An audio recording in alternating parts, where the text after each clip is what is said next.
señores.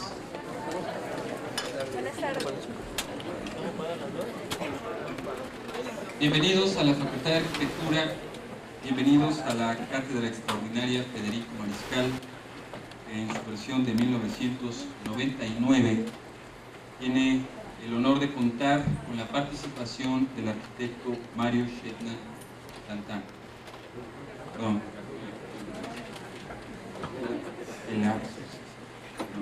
Fue mi maestro.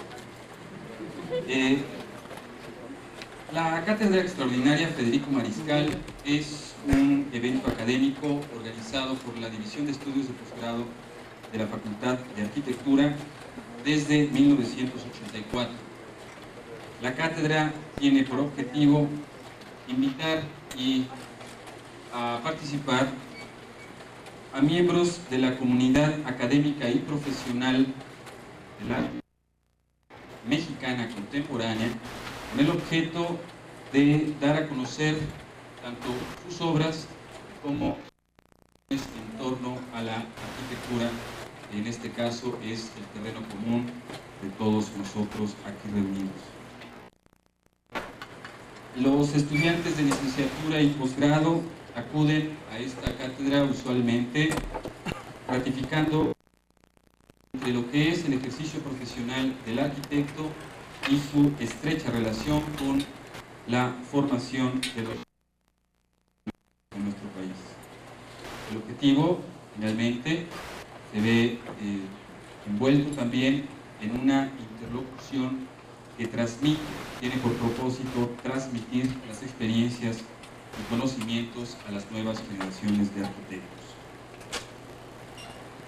Desde 1984, decíamos, la cátedra ha sido ocupada por relevantes miembros de nuestra profesión, entre ellos el arquitecto Pedro Ramírez Vázquez, quien fuera el ponente inaugural de estas cátedras extraordinarias, el arquitecto Enrique Landa Verdugo, el arquitecto Agustín Hernández Navarro, el arquitecto Vicente Mendel, Enrique Yáñez, Augusto H. Álvarez, Teodoro González de León, Ricardo Legorreta, Félix Sánchez, Carlos Mijares Bracho, Vladimir Caspé, el arquitecto Abraham Sabrudowski y la cátedra de 1998 impartida por el arquitecto Francisco J. Serrano. Sin más preámbulo, cedería la palabra al arquitecto Felipe Leal Fernández, director de la Facultad de Arquitectura, para hacer una presentación de nuestro invitado a la cátedra extraordinaria, no sin antes comentarles que después del evento y de la ponencia y de la conferencia del arquitecto Shetland, procederemos a la apertura de la exposición en la Galería José Luis Benlliure sobre la obra del propio arquitecto. Gracias. Muy buenas tardes a todos. Bienvenidos a la facultad. Ya Alejandro nos ha introducido en la importancia de esta cátedra. Como cualquier universidad o escuela, tienen cátedras de renombre, y esta es la cátedra de mayor renombre dentro de la Facultad de Arquitectura, la cual tiene que ser sancionada por el Consejo Técnico. No es una invitación, es una invitación que se hace a solicitud de un cuerpo de la propia facultad, pero es sancionada por el Consejo Técnico debido a la importancia que reviste esta cátedra. El Consejo Técnico aprobó hace 3 o 4 meses a que Mario Shetland Garduño impartiera la cátedra para esta ocasión. ¿Por qué lo hacemos? ¿Por qué se propuso a Mario Shetland? Yo creo que es importante que todos lo sepamos. Por muchas razones, pero sobre todo una de las cuales es esta visión que ha tenido él de poder integrar los aspectos de diseño urbano, de arquitectura y de paisaje. Conjuga e integra de una forma muy clara en sus propuestas esta visión integradora de lo que son las disciplinas que en esta facultad impartimos y que diario a diario polemizamos sobre ellas. Mario Shetland ha desarrollado obras de carácter de diseño urbano, paisajístico, arquitectónico, y en ningún momento se ve disociado. En una revisión natural que se está haciendo en la facultad sobre nuestras disciplinas, las revisiones que están haciendo de los planes de estudio, tanto de licenciatura como de posgrado, tenemos que considerar esta integralidad del diseño en su conjunto y el romper con estos criterios estancos que separan una disciplina total, que es finalmente la configuración del espacio. Y consideramos que era idónea la participación de Mario Sednan en este momento por el cual atraviesa la facultad, además de reconocer en alguien que se ha destacado por su trabajo profesional y que ha sido reconocido en el extranjero por una innumerable cantidad de premios por la obra realizada por él y su despacho, también con José Luis Pérez en el grupo Diseño Urbano, pero también porque es reconocido a nivel académico en la Universidad de Harvard en específico, donde ha impartido cursos. Y este país en muchas ocasiones es muy injusto con gran parte de su masa crítica, de sus creadores, de sus profesionales, cuando en muchas ocasiones se les ha reconocido con anterioridad, cuentan con mucho mayor reconocimiento en el extranjero que en su propia tierra. Por estas razones, proponer a Mario Sednan me parece un acto de justicia. Es una persona joven, es una persona con un trabajo intenso, interdisciplinario, como lo he mencionado, y además por reconocer en este país lo que en otros países desde hace tiempo ya se le ha reconocido y se le ha invitado a dar estos cursos. Y no puede estar la Universidad Nacional a la saga de esto. Tenemos que retomar el liderazgo y hacer justicia con quienes se han formado en esta universidad y ayudan cotidianamente al desarrollo de nuestras disciplinas. Así es que nos da muchísimo gusto que esté Mario Sednan aquí con nosotros esta tarde, iniciando esta cátedra. De Mario Sednan les contaré que es egresado de esta facultad, egresado por la UNAM en 1968. Posteriormente obtuvo una maestría en arquitectura de paisaje en Berkeley, California, en 1970, y en 84 obtuvo la beca Loeb de la Universidad de Harvard, realizando estudios ambientales avanzados. En 77 fundó su propio despacho, Grupo de Diseño Urbano, junto con José Luis Pérez Maldonado, desarrollando proyectos de arquitectura, vivienda, diseño urbano y arquitectura de paisaje. La obra de Grupo Diseño Urbano incluye proyectos distintos desde el conjunto del Claustro de las Fuentes en Piedras Negras, Coahuila, y el conjunto Mar de Cortés en La Paz, Baja California. Entre los proyectos de diseño urbano están el Plan Maestro Centro Médico Siglo XXI para el Seguro Social, y de los proyectos paisajísticos más importantes, entre los proyectos más importantes destacan el Parque Tesosomo en Azcapotzalco, premiado precisamente en 89 con el President's Award por la American Society of Landscape Architects, la ASLA, y el Parque Histórico de Culhuacán, medalla de oro de la Segunda Bienal de Arquitectura Mexicana en 92, y también con el Honor Award de la ASLA. En proyectos de arquitectura han destacado los Museos de Arte Moderno y Culturas Populares del Centro Cultural Mexiquense en Toluca, premiados también por la Asociación Internacional de Críticos en la Bienal de Arquitectura de Buenos Aires en 92. Una de las obras más recientes es el proyecto del Parque Ecológico de Xochimilco, premiado también por el Waterfront Center de Washington y por la ASLA en 94 también. Y en 95 obtuvo el Gran Premio Latinoamericano de la Bienal de Buenos Aires por la obra del Museo de las Culturas del Norte, en Paquimé, en Casas Grandes, Chihuahua. La obra arquitectónica, urbana y paisajística del Grupo Diseño Urbano ha sido publicada en muchísimos países, entre los cuales destacan España, Francia, Inglaterra, Italia, Alemania, Japón, Argentina, Brasil, Colombia y en los Estados Unidos de América. Recientemente, el arquitecto Sednan fue invitado de nuevo por la Graduate School of Design de la Universidad de Harvard a impartir un curso en el otoño pasado. Es miembro del Colegio de Arquitectos de México, de la Sociedad de Arquitectos Paisajistas y de la American Society of Landscape Architects, de la Academia Nacional de Arquitectura, y en 95 es nombrado Fellow de la ASLA. En 95 también fue nombrado doctor honoris causa en arquitectura por la Universidad Autónoma de Nuevo León.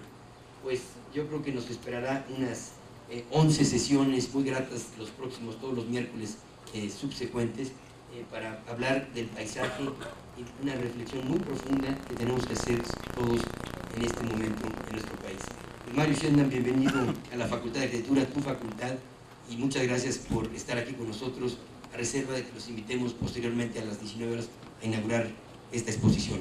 Gracias, Mario.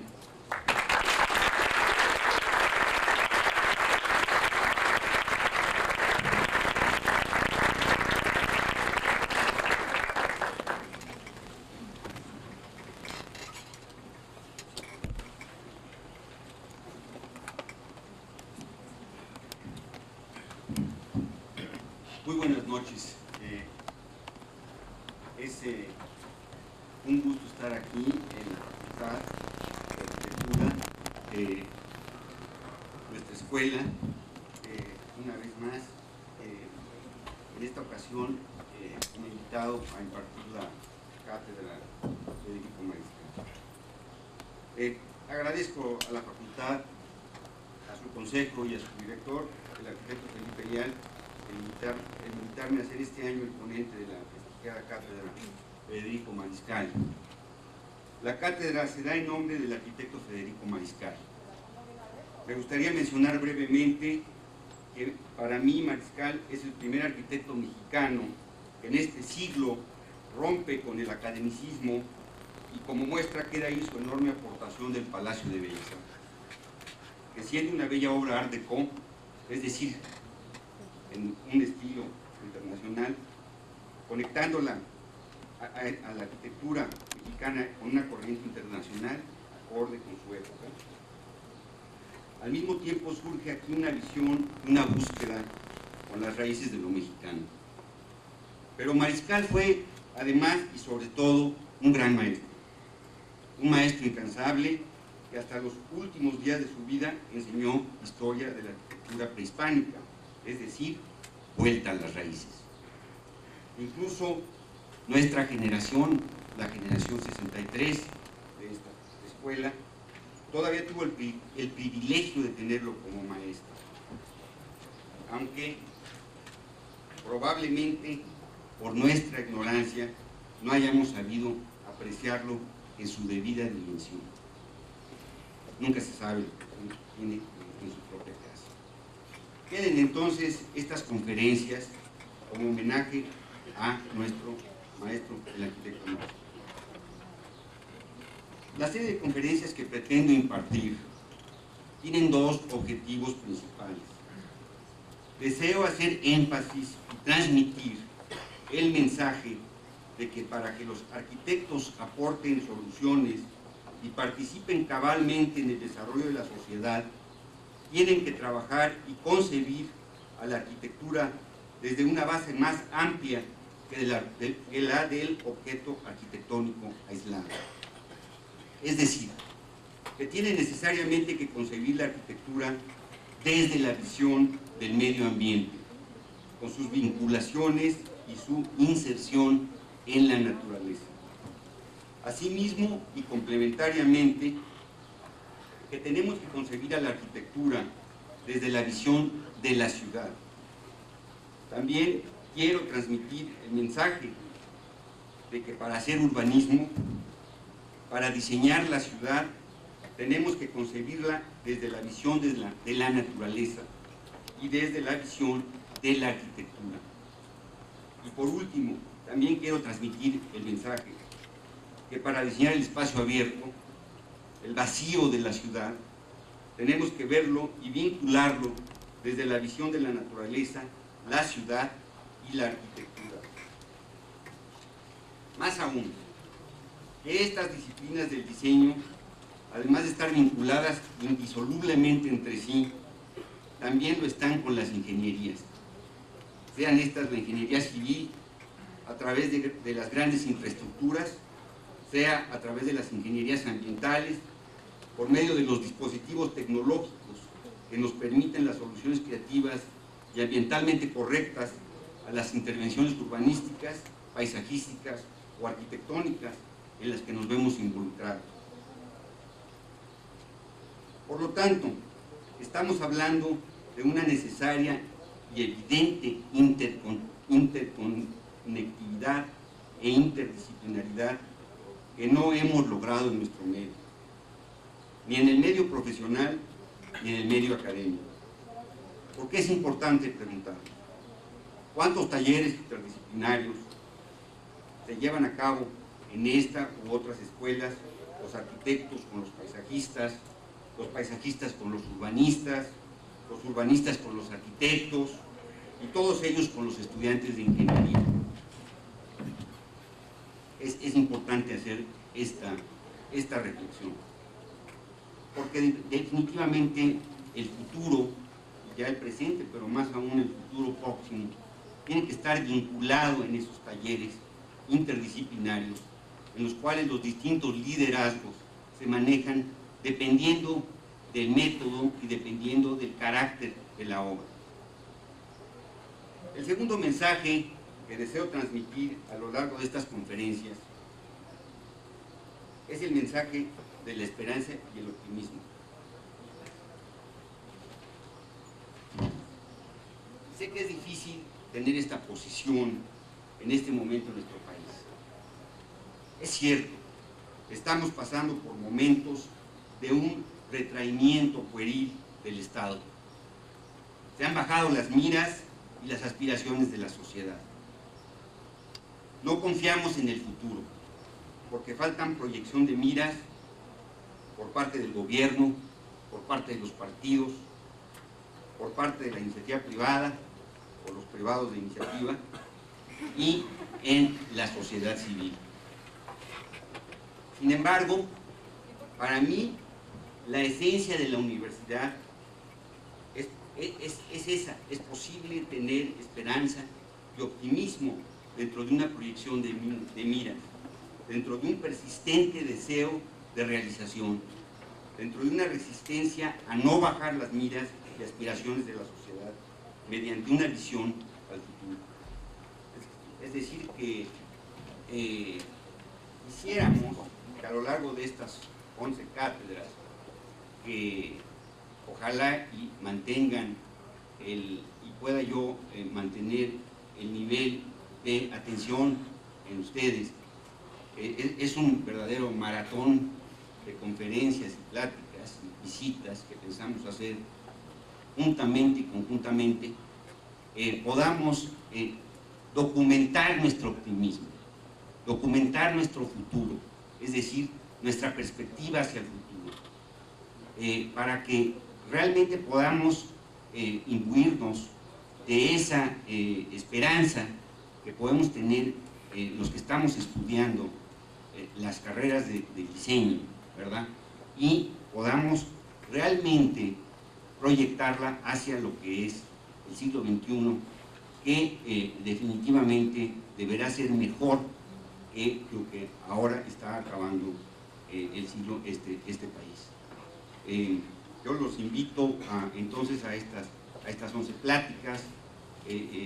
Insisto, espero mantener un X nivel de atención, un nivel de interés para que ustedes nos puedan acompañar y además también, ¿por qué no?, que nos podamos divertir y que nos podamos pues realmente empapar el uno del otro y podamos realmente aprender conjuntamente, como ese es el objetivo de la escuela y de la universidad.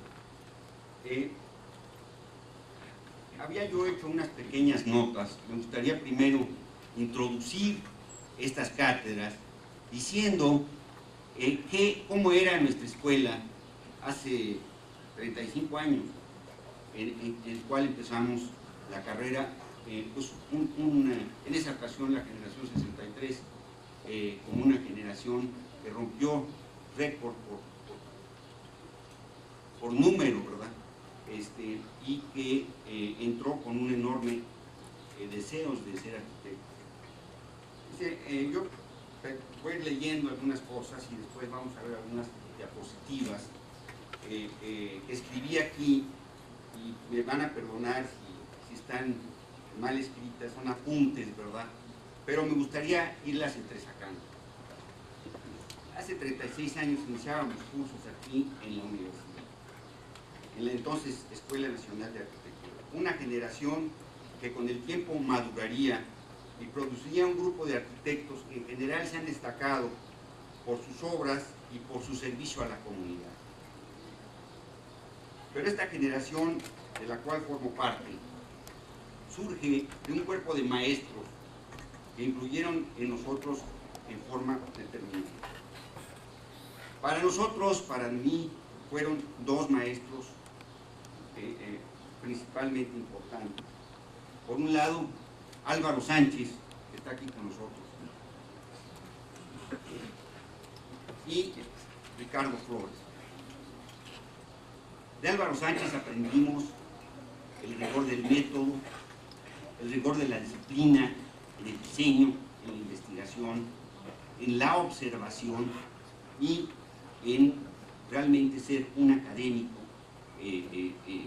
a la altura, con un énfasis en la crítica y con un énfasis en la búsqueda y en la investigación. De Ricardo Flores aprendimos realmente a mover el lápiz, a poner el papel sobre el respirador, a estirarlo adecuadamente, a agarrar una pluma y realmente a empezar a proyectar. Fueron dos maestros importantes para nuestra generación. También fueron otros muy importantes: Mauricio Gómez Mayorga, Enrique Ávila, Enrique Vaca, Félix Sánchez Bailón, Guillermo Schelle, Julio García Coll, Óscar Urrutia, Ramón Torres, Carlos Bernal, Carlos Contreras y Mario Sherman Randall.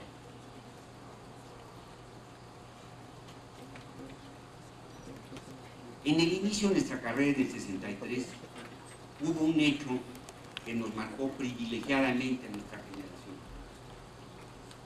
Hubo un congreso de arquitectura mundial que iba a ser en Cuba en ese año y que por razones políticas se canceló, y entonces tuvimos la gran fortuna de tenerlo aquí mismo en la UNAM, ese congreso.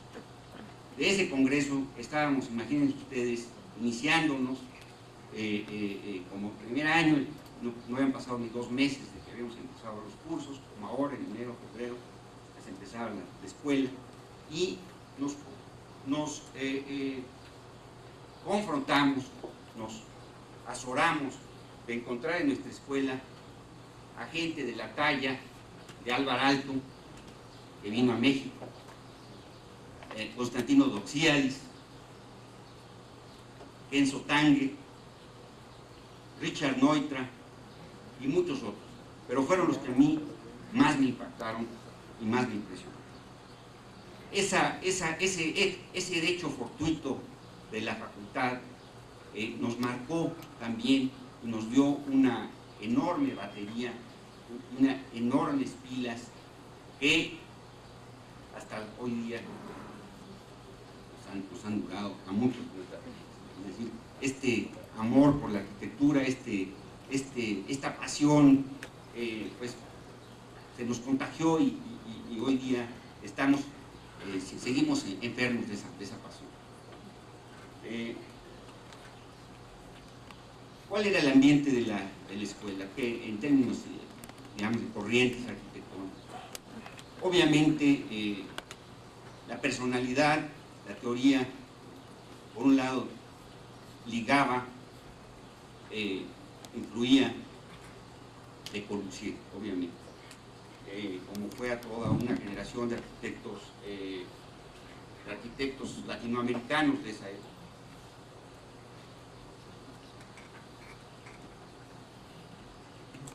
Por otro lado, como una gran corriente, digamos, Le Corbusier, y pues las gentes que siguieron a Le Corbusier: Oscar Niemeyer, por un lado, Enzo Tange, Junio Maekawa, etcétera, los japoneses.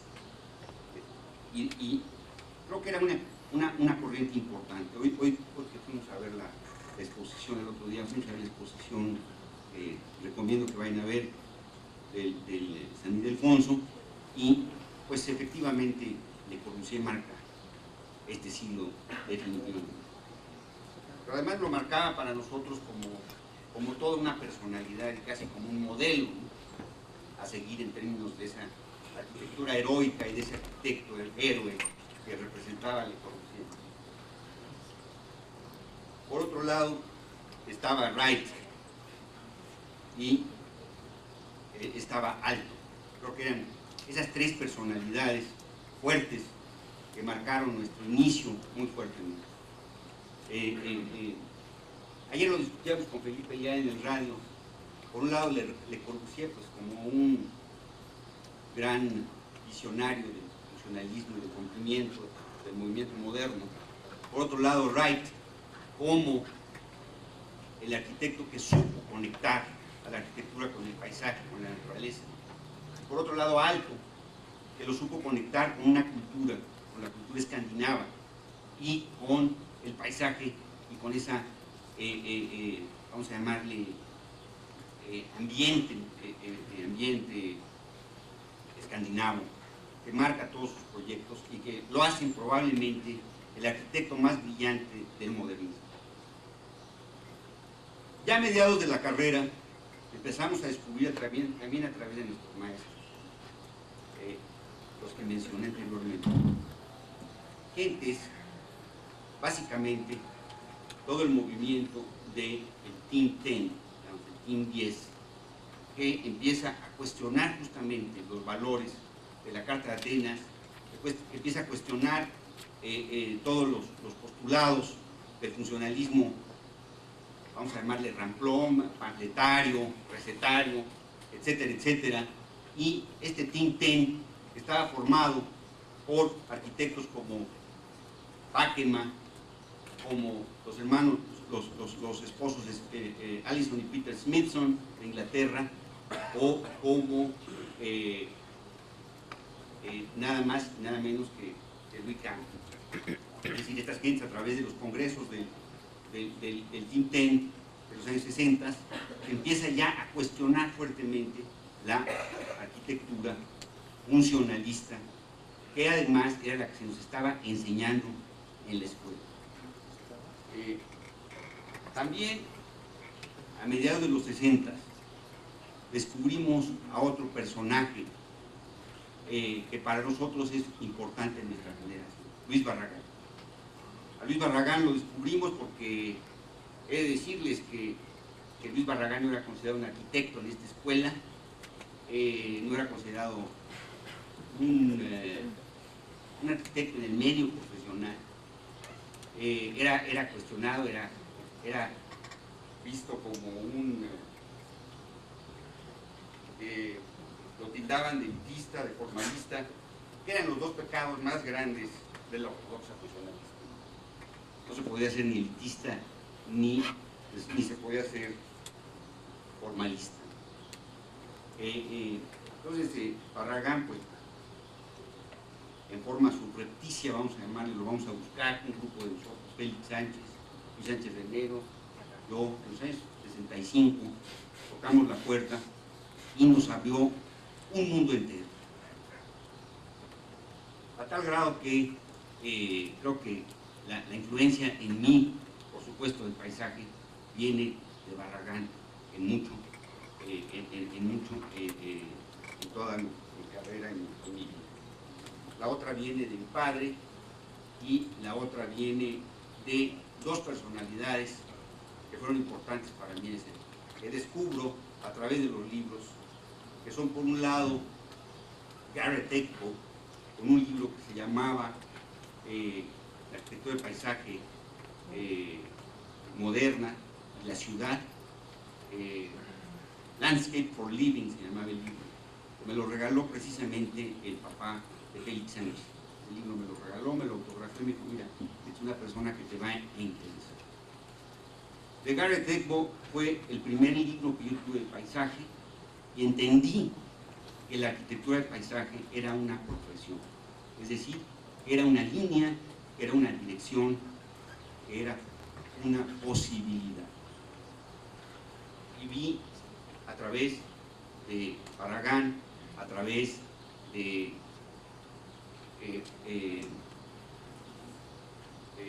Burle Marx, el brasileño, trabajaba con Oscar Niemeyer, que hay una posibilidad de conectar y de seguirse diseñando el espacio hacia afuera, el vacío del espacio. También en esa época empezamos a tener, ya hacia finales de nuestra carrera, empezamos a tener influencia de maestros muy jóvenes que regresan de dar clases en el extranjero, perdón, de tomar clases, maestrías en el extranjero, y que nos empiezan a traer buenas nuevas y por tanto a cuestionar este funcionalismo. y nos empiezan a ver lo que se veía en los 60s, cómo sacar el edificio de esta visión unitaria, aislada, objetual, digamos, indiscriminadamente, es decir, la arquitectura internacional, ¿verdad? La empezamos a ver a través de nuestros maestros de urbanismo, como Julio García Coll o Guillermo Shelley. García Coll había estudiado en Pensilvania y Guillermo Shelley en Harvard, que fueron nuestros maestros afortunadamente, y nos empiezan a traer visiones muy actuales, digamos, del diseño urbano. Visiones que nos empiezan a conflictuar con lo que se estaba dando de urbanismo en ese momento aquí en la escuela, y empieza a haber una confrontación con toda la tendencia, digamos, que marcaba Domingo García Ramos en ese tiempo en nuestra escuela. Domingo García Ramos fue efectivamente el urbanista que trajo el urbanismo a la escuela, y afortunadamente el primero que logra poner en papel, digamos, en un libro, una teoría. Con el tiempo esa teoría se hace caduca, ya para cuando estábamos en los años 66, 67, esa teoría ya era caduca, era un urbanismo de receta, era un urbanismo funcionalista, ¿verdad?, que ya no funcionaba.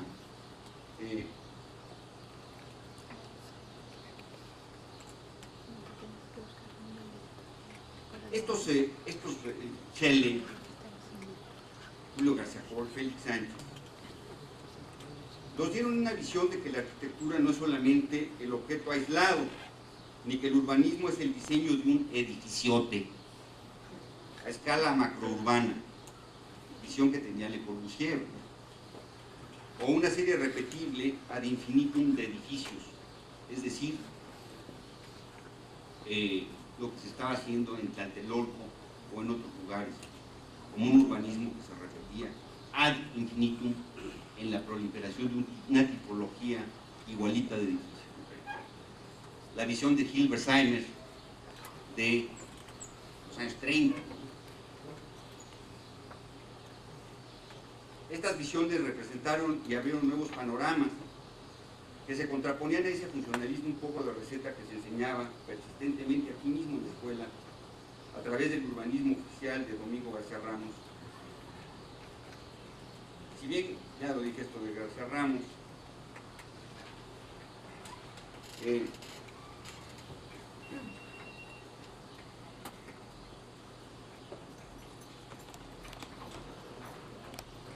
bueno, básicamente vamos a decir que este era el entorno de la escuela. Al final de la carrera descubro yo una vez más a dos arquitectos paisajistas importantes de la escuela, Carlos Bernal Salinas y Carlos Contreras, que acabaron de redondear este interés por el espacio abierto, por el espacio, por diseñar el vacío, por conectar a la arquitectura y el vacío. Precisamente Carlos Bernal Salinas es la persona que me orienta, digamos, hacia estudiar en Berkeley. En Berkeley fue para mí una gran apertura, digamos, de miras, en la cual empecé a conectar la planificación regional con la ecología con el urbanismo con el diseño urbano con la arquitectura, a través de gentes como Christopher Alexander, de Donald Appleyard, de Ian McCarg, de Gareth Exbo mismo, que estaba allá, de Lawrence Halprin, es decir, los grandes arquitectos, paisajistas y urbanistas de los años 60 y 70 en el mundo, digamos, anglosajón. Esas fueron, digamos, para mí, influencias importantes. De McCarg aprendí la interconectividad precisamente de un sistema natural, ligarla a un método, ligarla a una forma de sistemáticamente encontrar raíces, uniones, interrelaciones para realizar el humanismo. De Donald Appleyard, un discípulo de Kevin Lynch, aprendí que el diseño urbano podía estar íntegramente ligado a la sociología, a la psicología y a la investigación. No desubicado, sino realmente cómo utilizar la visión social, ¿verdad? La investigación social aplicada directamente al diseño urbano, a una forma experiencial de diseño urbano.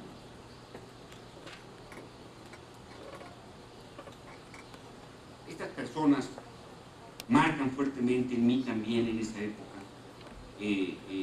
una visión, digamos.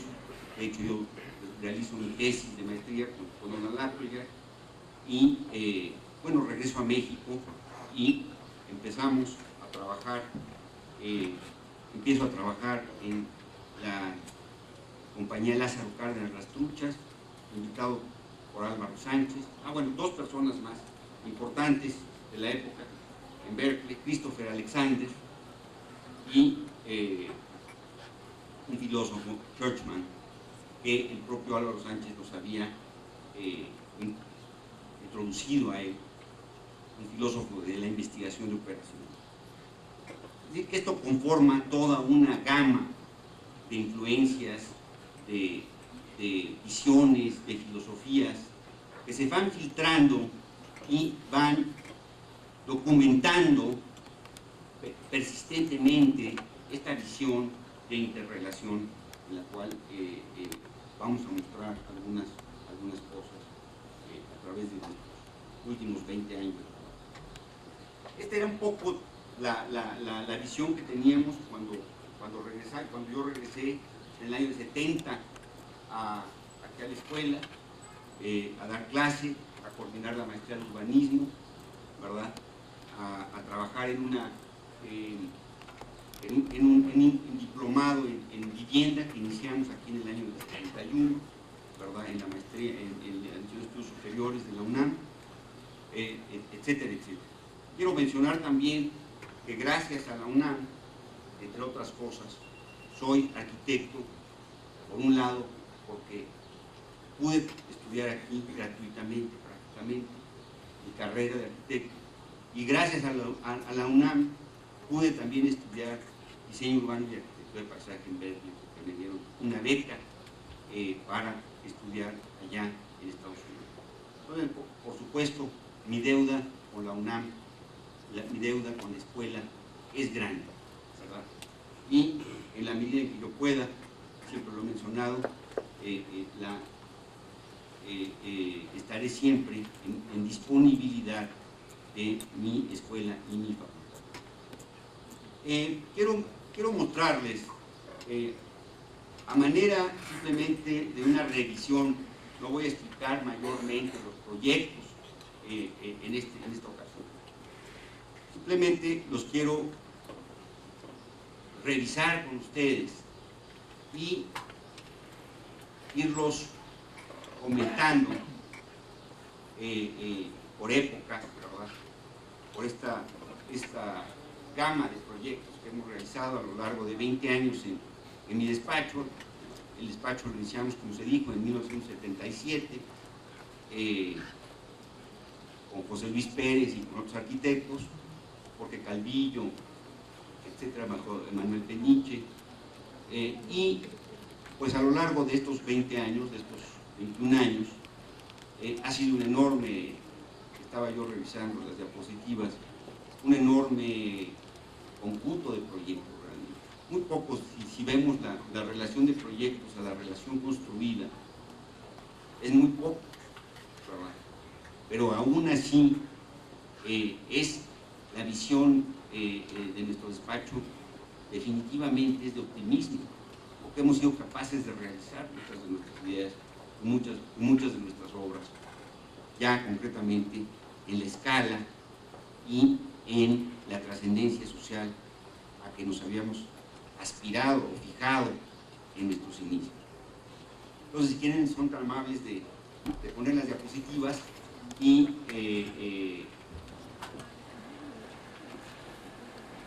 empezamos a...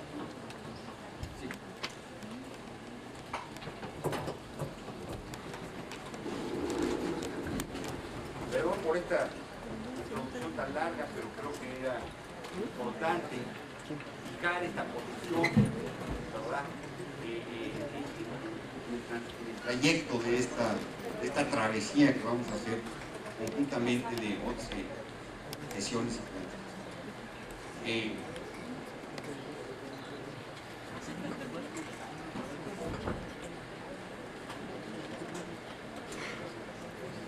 Son tan amables.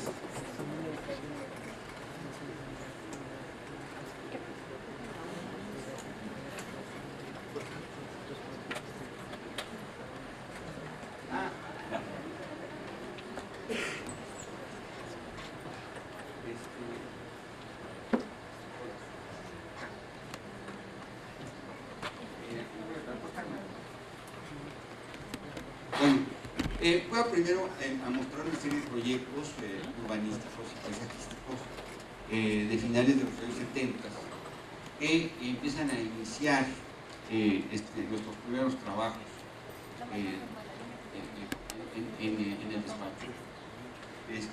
Está, por ejemplo, vuela en el aire. Vean ustedes, este es un proyecto que se hizo en los años 70, en los años 77, 78, la construcción del metro de Insurgentes Norte, y se nos invitó a un concurso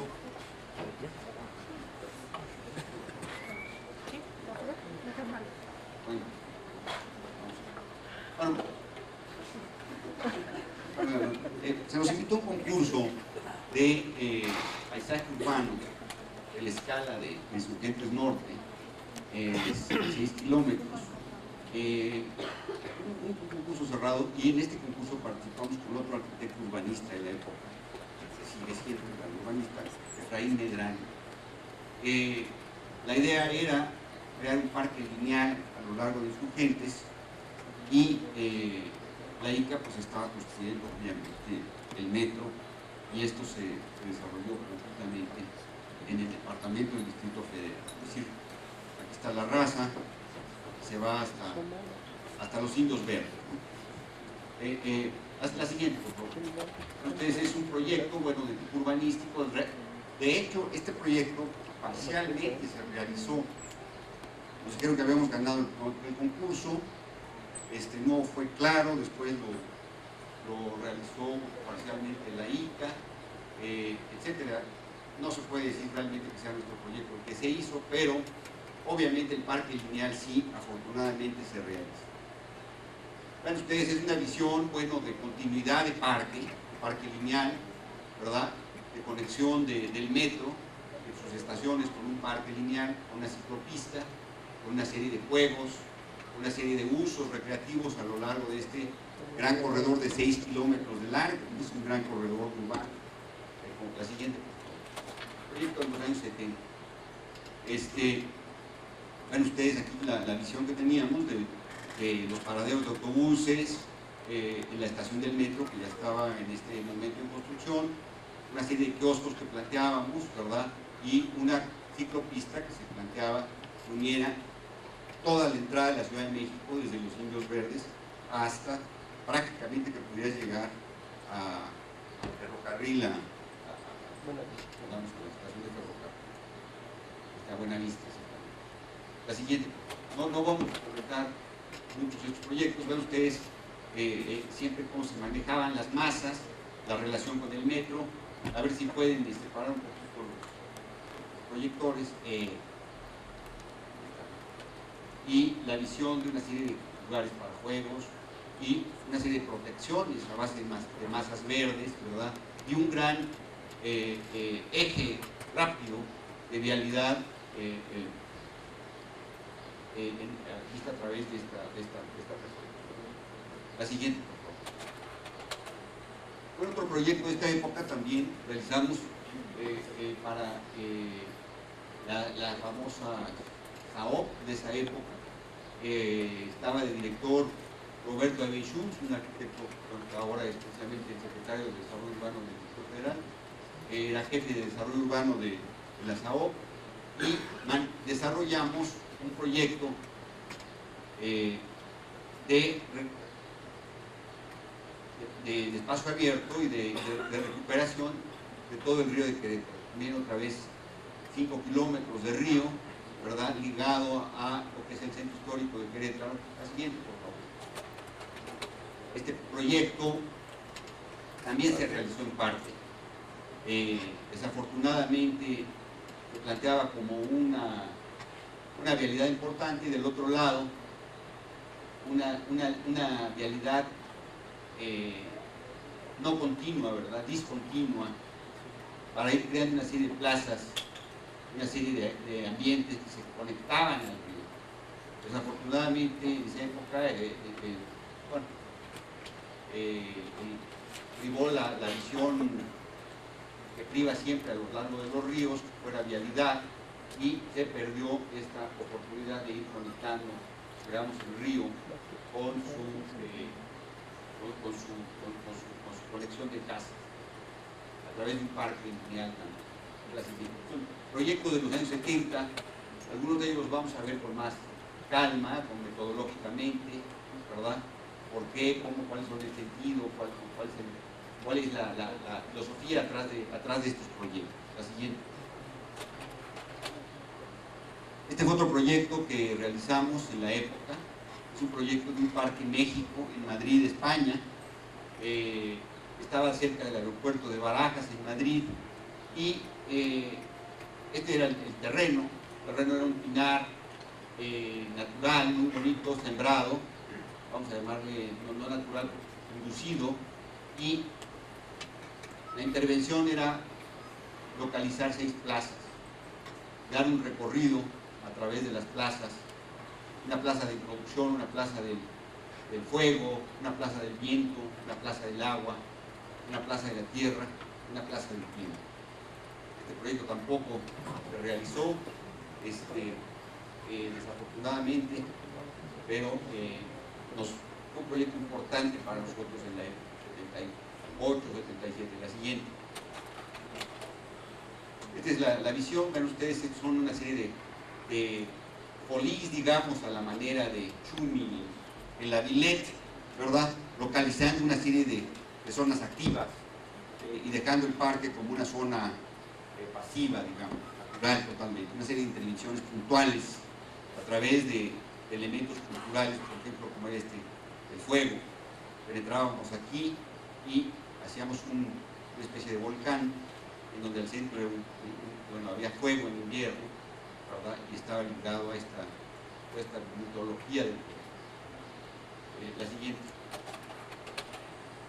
La plaza del agua también estaba relacionada con una serpiente de agua que veía una especie de alegoría a la fertilidad. Esta es la plaza de acceso, ¿verdad? La siguiente, por favor. No voy a entrar en el proyecto, para que simplemente es vamos a llamarle en esta ocasión una revisión de los proyectos.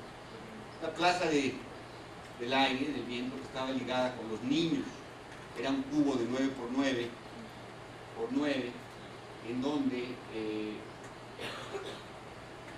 todos los instrumentos de este cubo, una casa sin techo, que los niños podían tocar todos los instrumentos del viento en el edificio. Todo estaba ligado con el viento, reguiletes,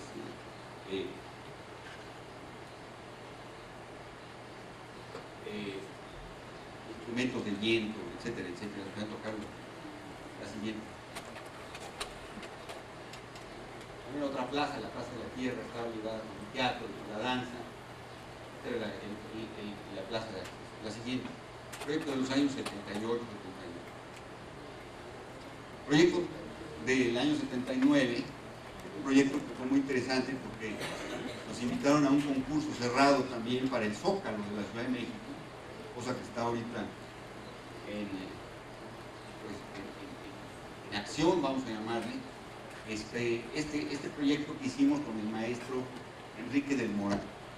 Tuvimos la enorme oportunidad de trabajar con él en este proyecto y de conocerlo y de surgir de aquí una amistad y una relación profesional fantástica, ¿no?, con el arquitecto del Moral.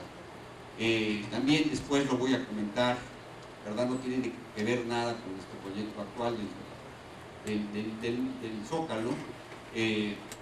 Simplemente se planteaba, bueno, una línea nueva del metro, y se planteaba un museo abajo del Zócalo. La siguiente, por favor. Aquí está el museo de la Ciudad de México, abajo, y una gran fuente monumental que estaría enfrente de lo que sería el Cabildo de la Ciudad de México. Y una plaza totalmente peatonal. Esa era la propuesta. La siguiente. El proyecto después se empantanó, digamos, porque hubo varias alternativas, entre otras la que planteaba el famoso códice sobre el piso, que después ya fue controvertido y ya no se hizo nada. En esta ocasión ven ustedes la visión que tuvimos del Zócalo a través de una retícula, una serie de fuentes que manejábamos en las esquinas, o una fuente monumental a un lado del Zócalo, la creación de un Zócalo con la bandera. Proyecto de paisaje urbano. La siguiente. Todos estos proyectos son de los años 70, no realizados. La siguiente. Proyecto sí realizado, el año del 77, 78. La siguiente, por favor. En Azcapotzalco, fue como conocimos a Tulio Hernández, y rescatamos estos ahuehuetes, tenían 450 años, y le creamos una plaza y un sistema de agua, un sistema de drenaje y un sistema de filtración y de riego hacia las raíces, y recuperamos estos maravillosos ahuehuetes que estaban muriéndose en Azcapotzalco. Creamos esta plaza que está en Azcapotzalco. La siguiente. Fue un proyecto para nosotros muy importante, porque fue un primer proyecto pues, de escala urbana, en una zona pública, en la zona popular de la Ciudad de México, previo a lo que fue el Parque Tesosomo en Azcapotzalco. La siguiente. Es un proyecto del año 76 que realizamos conjuntamente con Félix Sánchez.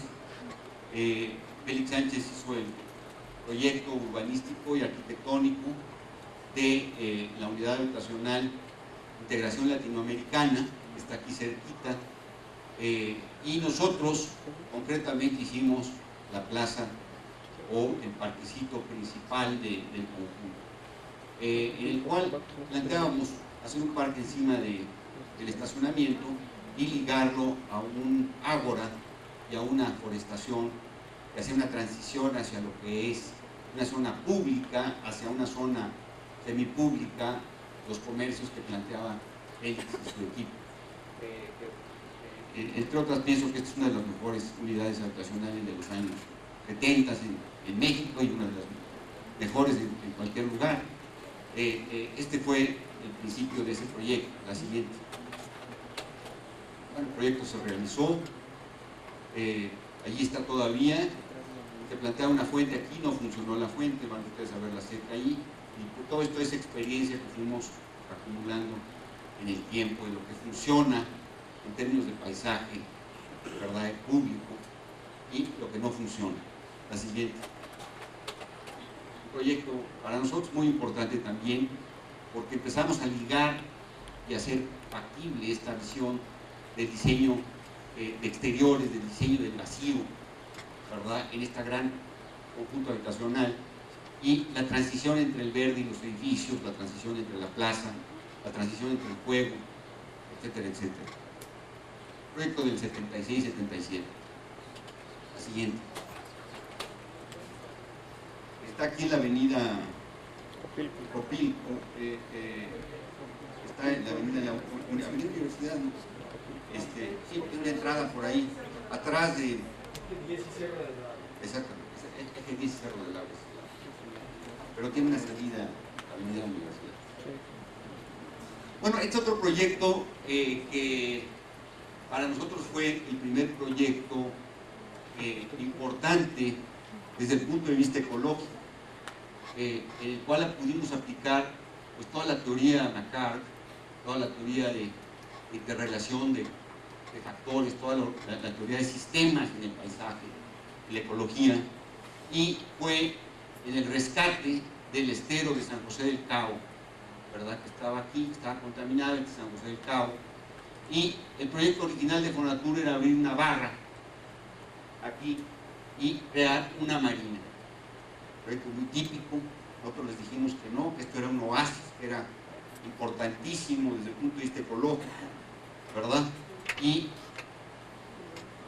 de hecho se hizo aquí el hotel, un hotel importante, un hotel Presidente, todavía existe, y se recuperó y se restauró con una planta de tratamiento el estero, se volvió a crear un parque natural que es un oasis en el verdadero sentido de la palabra, en el sentido ripario de la palabra, vamos a decir, en el sentido de la humedad. Esto totalmente es el desierto de Baja California, y hay una interacción de cotono aquí muy interesante entre el mar, la duna, las condiciones mixoalinas del estero, y después la transición hacia el desierto. La siguiente. Hicimos este plan de protección, se hizo, se construyó afortunadamente, y todavía he ido allí al hotel. Se puede andar en canoa, ver los pájaros, etcétera, etcétera. Es un proyecto, pienso que es interesante. La siguiente. Bueno, exhaustivamente el método de Macar aplicado en términos ecológicos, en términos paisajísticos, en términos visuales, en términos de toda la evolución digamos, evolución ecológica de lo que es la duna hacia la parte, etcétera. Aquí está por primera vez aplicado y realmente explicitado el método de Macar, en nuestra opinión, en México. La siguiente. También un análisis visual, unas gradaciones visuales, con un estudio de absorción visual por parte de hoteles, alturas, protecciones, etcétera, etcétera. La siguiente. Este otro proyecto, ya dejando estos proyectos paisajísticos y ambientales, un proyecto de tipo arquitectónico y urbanístico que tuvimos oportunidad de hacer en el año 75. Empezamos a diseñar este proyecto, que acabó en el 77, el conjunto Quinta Eugenia, que está en la avenida Coyoacán y Eugenia, un conjunto de 111 viviendas y un comercio. Y creo que este proyecto pues también marca una época interesante en la vivienda en México, en vivienda de clase media. Yo viví aquí la friolera de 15 años en este conjunto. Aquí nacieron mis hijas, aquí desarrollaron, y vivimos muy contentos en este conjunto 15 años, hasta que se nos hizo chico el papá. Pero hay toda una serie de posiciones, pues ustedes ven después con Rossi o con Crier, o lo que se hizo en los proyectos de Berlín, ¿verdad? Cómo trata la calle, la esquina, la internación de un patio que hace al centro, ¿verdad? Todo esto lo estábamos viendo a través de proyectos que nos influenciaron en los años 60, precisamente los Smithson, con el Team Ten, o Louis Kahn, con los laboratorios de Filadelfia. La siguiente. Ustedes participamos también a nivel con un gran promotor, que David Serur, que se inició como promotor en este conjunto, y entonces el nivel fue muy agradable, muy alto de trabajo. Digamos, ven ustedes también cómo se manejaron relaciones con otros edificios, aperturas hacia calles secundarias. Es decir, es un proyecto para mí de un micro diseño urbano que funcionó, digamos. Ahí está hoy todavía ese edificio, esos conjuntos, creo que vive toda la vida la gente bien, ahí no tenemos todavía amigos, vamos a verlos, etcétera, etcétera. Participó también en este conjunto, pues nada más ni nada menos que Matías Geritz. Él hizo esta torre, él planteó las jardineras circulares, y también podemos hablar después de este proyecto, porque participó también Sebastián. En fin, trabajamos arquitectos, trabajamos artistas plásticos, trabajamos ingenieros muy brillantes de Dirac, ¿verdad? Por un sistema nuevo de cargas. Los primeros edificios son totalmente de carga en 6 pisos o 7 pisos, etcétera, etcétera, pasaron del temblor de 85, etcétera. Es un edificio propio interesante. La siguiente.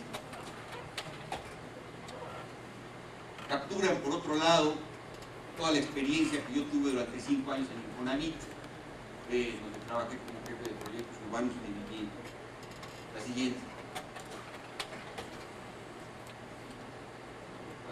La relación de que no ves un solo coche, y esto dentro de un sistema que demostró ser perfectamente financiable, perfectamente vendible, hicieron dinero los inversionistas, la gente está muy contenta. 15 años después el edificio, 20 años después el edificio, los edificios están en perfecto estado. La siguiente. Este fue otro proyecto interesante para nosotros, realizar 4 casas en un pequeño conjunto en la Ciudad de México. La siguiente, en donde también empezamos a manejar conceptos urbanos, conceptos de relación, de transición entre la calle y la plaza, ¿verdad? Conceptos de transparencia, conceptos de independencia también dentro de un propio conjunto. Probablemente esto lo platicaremos en una sesión dedicada precisamente a la vivienda. La siguiente. Hicimos también en los años 80, principios de los 80, estos otros conjuntos. Este es un conjunto que se llama Mar de Cortés en la California Sur, en La Paz, cerca de La Paz. Y para nosotros este proyecto fue importante porque por primera vez quisimos hacer un estudio exhaustivo de bioclimatismo, es decir, de cuestiones pasivas en la vivienda. Hicimos una apuesta aquí, porque no nos creían los clientes, de que estos edificios iban a estar 10 grados siempre más agradable que el medio ambiente exterior de La Paz. Y fuimos, digamos, el día que se inauguró el conjunto, ganamos la apuesta. Pero es un estudio muy exhaustivo de transiciones, de ventilaciones pasivas, de protección solares, de microambientes a nivel de un mini oasis aquí, y son 9 casas. Es un proyecto pequeño. Esta casa de visitas ya no se hizo, para una minera que está localizada en La Paz. La siguiente. Bueno, ustedes también se manejaron transiciones, hundir la casa, en fin, es un proyecto muy interesante desde el punto de vista bioclimático, y ahí empezamos realmente a meternos también en otra parte que nos ha interesado mucho, que es el bioclimatismo. La siguiente. Por esa misma época también hicimos estos 2 conjuntos de vivienda en Piedras Negras, en Coahuila, y fueron primero 33 casas y luego 50 casas, en donde también con clientes sumamente interesantes, una compañía del sector minero que se llamaba Encorec, nos invitó y desarrollamos estos conjuntos de casas, digamos, unifamiliares, pero ligados a un conjunto común, a áreas comunes, ¿verdad? Donde siempre se podía penetrar a través con el coche, y una vez dejado el auto uno se podía comunicar a cualquier parte del conjunto sin cruzar un solo coche. Así que un niño que viviera aquí podía llegar perfectamente a hacer la teoría. Y hubo una transición entre espacio privado abierto y espacio semipúblico. La siguiente. Se construyeron estos 2 conjuntos, y creo que también, bueno, los hemos ido a ver últimamente, son conjuntos que están perfectamente al día, no se han deteriorado en absoluto, se han mantenido muy bien estos conjuntos. La siguiente. Se manejaron constantes contextuales, digamos, de la región de Piedras Negras, donde existe un excelente tabique que utilizamos, ¿verdad? Y ven ustedes la transición entre las áreas ya internas, pero para el auto y para el niño y el peatón. La siguiente. También en esa época hicimos más vivienda para el sector minero. Hicimos ya para los mineros en sí, esta vivienda anterior era de clase media. A ver si pueden dar una focadita, por favor, en este lado. En este lado.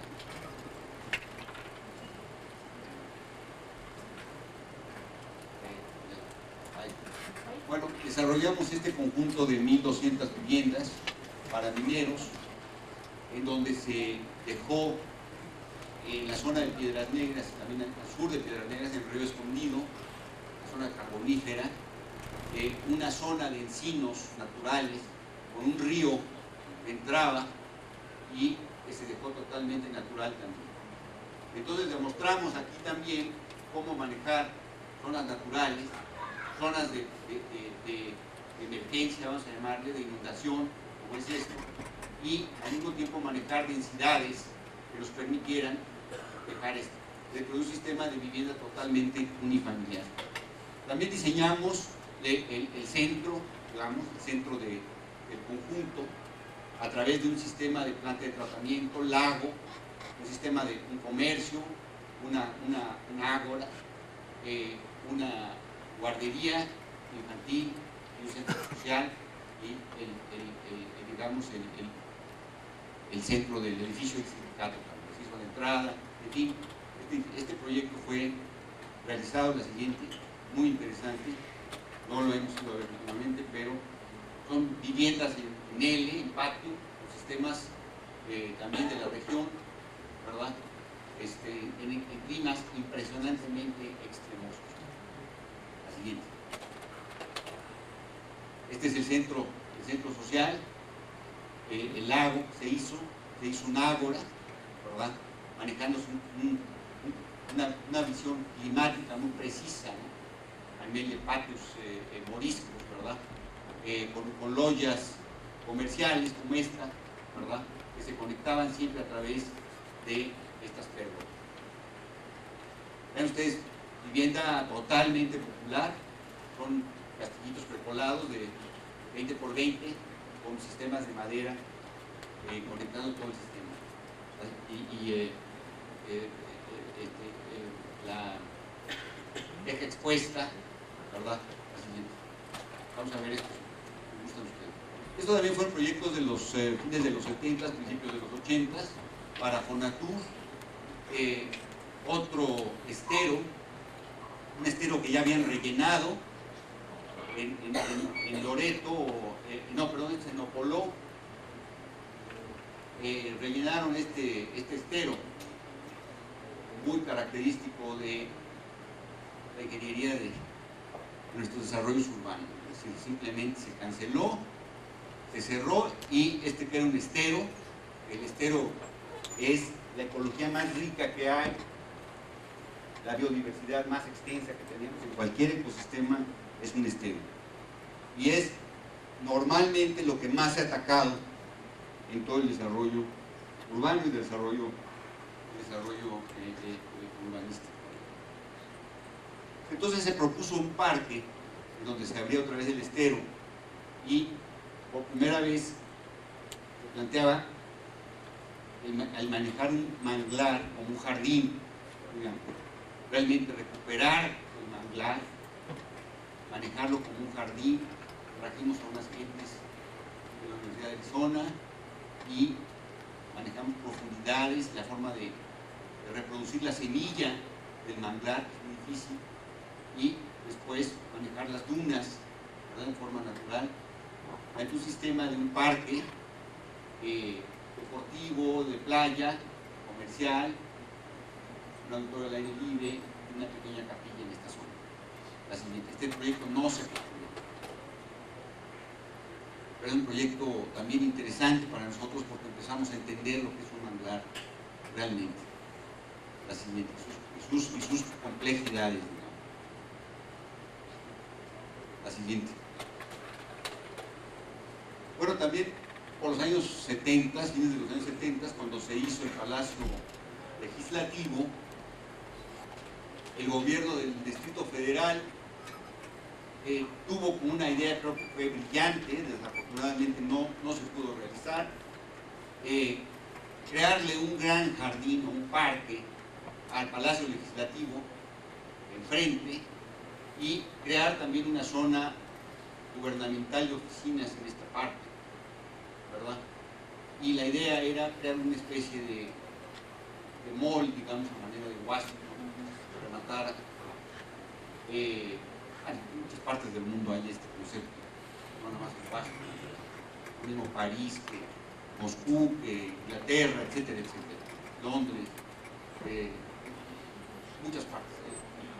Ahora Canberra, etcétera, etcétera. La idea es el Palacio Legislativo que se construyó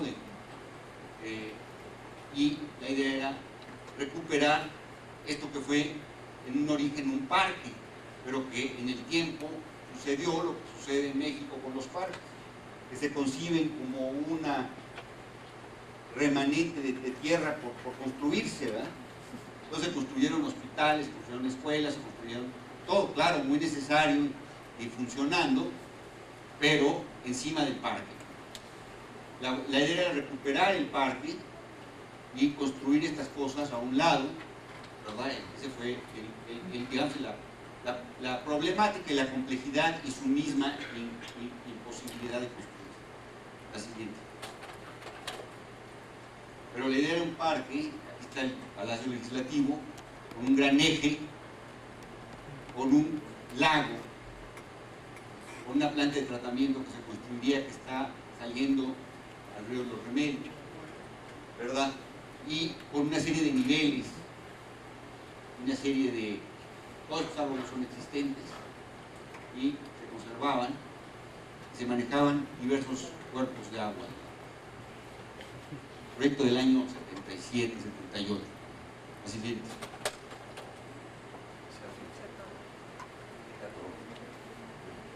Este es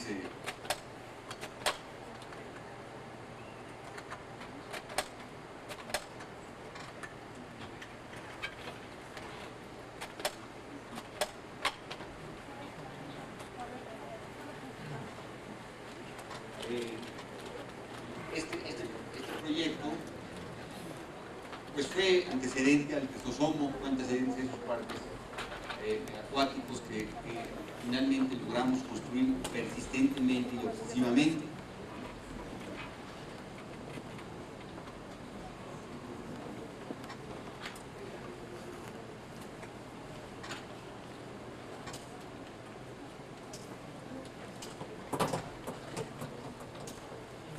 Perdón, ¿lo coló?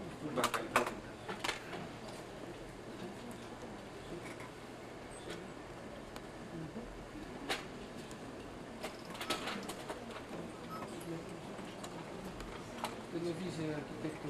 Sí, adelante. Venga la imagen.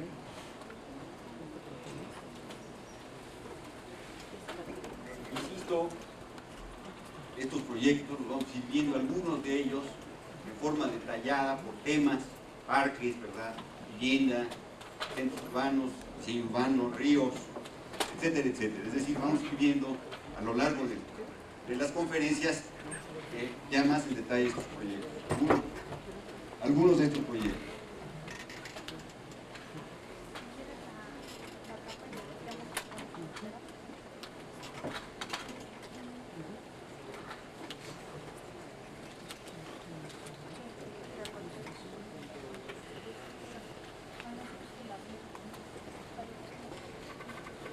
Quieren, vayan pasando al lado derecho.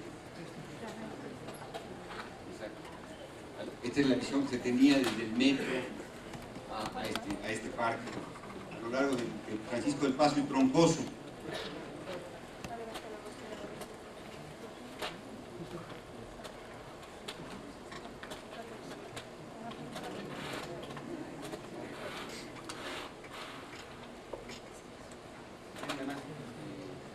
La siguiente, el lado derecho. Eso, la siguiente.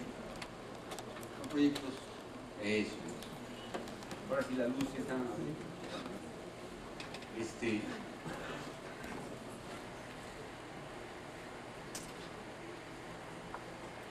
La siguiente. Bueno,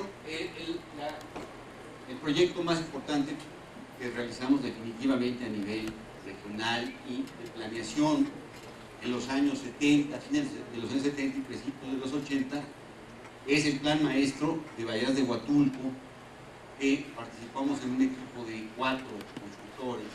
¿Verdad? Nosotros teníamos la parte ambiental, paisajística, de localización de la ciudad y digamos, de toda la visión de protección ambiental. Es interesante porque Huatulco, bueno, en términos generales, la concepción se ha conservado. Esta es una visión de la estructura de la selva oaxaqueña, y la tesis fundamental de Huatulco era la tesis de una conexión marina en estas bahías, dejando estas zonas naturales y dejando las playas naturales para desarrollar hoteles a lo largo de estas costas, estas partes negras, cafés. Pero vamos a entrar, este es un proyecto que es interesante también, está aplicada la metodología macartiana, McCarthy, digamos, no de McCarthy, creo que es un proyecto interesante. Así es.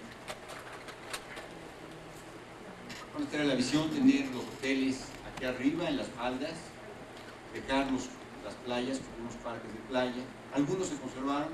Creo que la persona que mejor interpretó este proyecto, porque luego siguió con el plan, fue Ricardo Legorreta, que hizo el Mediterráneo aquí en la bahía de Tangolunda, ¿verdad? Lo hizo en esta punta y entendió muy bien el concepto que se tenía de paisaje, de retranquear, digamos, los edificios.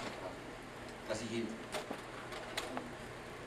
Esta es la visión que se tuvo, la visión, de hecho se hizo esta marina, hace poco estuve en Huatulco, y de hecho funciona como se planteó. Eso es muy interesante, ir a un lugar 15, 17 años después y ver el proceso del plan implementado, ¿no?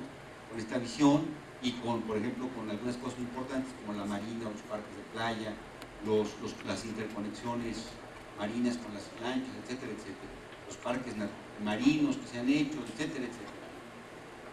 La siguiente. Por ejemplo, aquí está Santa Cruz Huatulco y su planteamiento de desarrollo, y por ejemplo la Bahía de los Conejos y la conservación de estos esteros. Se planteaba por primera vez en México y no se aceptó, algo que ahora ya se empieza a plantear, que es el ecoturismo a base de cabañas en la selva, ¿verdad? Vamos 20, 25 años atrás de eso. De países además como Guatemala y como Nicaragua, no creen que el mundo. La siguiente. La siguiente, del lado izquierdo. Bueno, evidentemente la culminación de estos proyectos en los años 70 para nosotros es el Parque Tesosomo, porque es el proyecto que realmente, cabalmente se hace, digamos, y se realiza en la construcción en 3 años, se abre al público en el 81 y el 82 y plantea pues estas tesis de cuestiones ambientales. Por un lado, el reciclaje de la tierra, de las excavaciones del metro, el reciclaje del agua, el replanteamiento con este jardín botánico de la zona de Azcapotzalco y la integración de geometrías tradicionales como son estas geometrías con las geometrías más orgánicas del parque. La siguiente, luego vamos a entrar, y es más, los invito a que recorramos el Parque Tesosomo que ya va casi a cumplir 20 años y que ya está en plena madurez y también con sus problemas a 20 años. El terreno era un terreno totalmente plano y esta era nuestra primera visión que tuvimos del Parque Jesús. La siguiente. Pues su construcción, ya vamos a entrar en esto, creo que es interesante y pertinente ver cómo se construyó y cómo se realizó este proyecto. La siguiente, cómo ha evolucionado. Igual la siguiente, no quiero entrar en detalle de esto.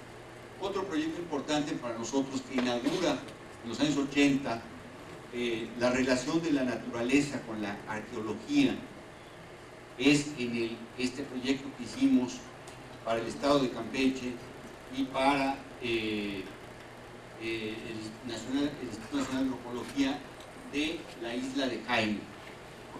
Planteábamos en este proyecto una reserva ecológica de aproximadamente 5.000 hectáreas y el desarrollo o el rescate, vamos a llamarle mejor, de la isla de Jaina como un gran centro arqueológico y ecológico, ¿verdad?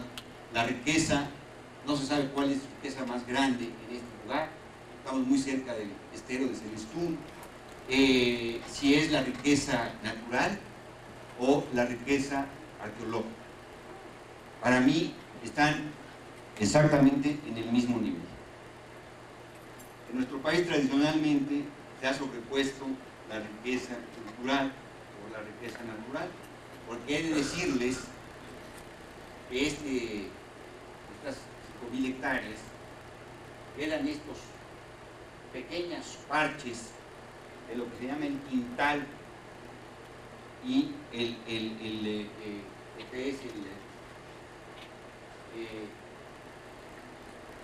estos árboles los pequeños de la selva de Yucatán ya no los sacan. Ya nada más quedan muy pocas hectáreas, probablemente la riqueza más grande de la selva de la península de Yucatán. Vamos a platicar de esto, es decir, en el año de 40 se da una concesión por Lázaro Cárdenas a los ejidatarios para, a fuerza, que el ferrocarril le comprara madera para durmientes, estas maderas preciosas. Entonces, los durmientes del ferrocarril de todo el Pacífico, de todo el sureste de México, son de maderas preciosas, ¿verdad? Ahí se fueron a acabar. Aquí planteaba simplemente recuperar estas zonas. La siguiente. Vean ustedes la riqueza, la belleza de Jaina, ¿no? Vamos a entrar, es un proyecto fascinante, ¿no? Los mayas construyeron redes totalmente hidráulicas navegables.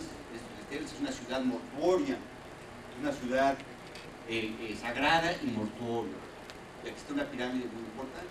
Se llegaba con lancha y las figurillas de Jaina, por supuesto, es lo más exquisito que hay en toda la cultura mundial. La siguiente. Vean ustedes el estero, una belleza magnífica.